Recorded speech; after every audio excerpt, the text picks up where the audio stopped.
hostile forces nearby. This approach tactic can also be used from very high altitude to avoid enemy fire. The C-17 made its inaugural flight in September 1991. Since then, the C-17 set over 20 world records, including payload to altitude and time to climb records. Boeing delivered the first operational C-17 to Charleston Air Force Base in June of 1993.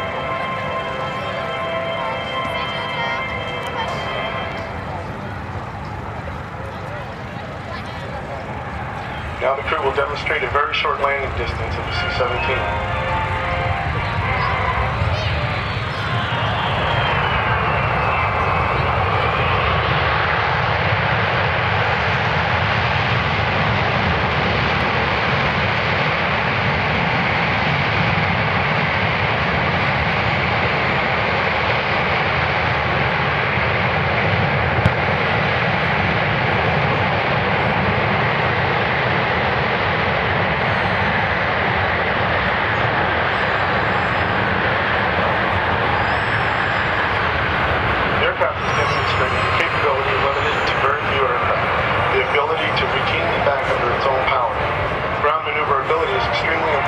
Space is limited for offload operations on a day-to-day basis.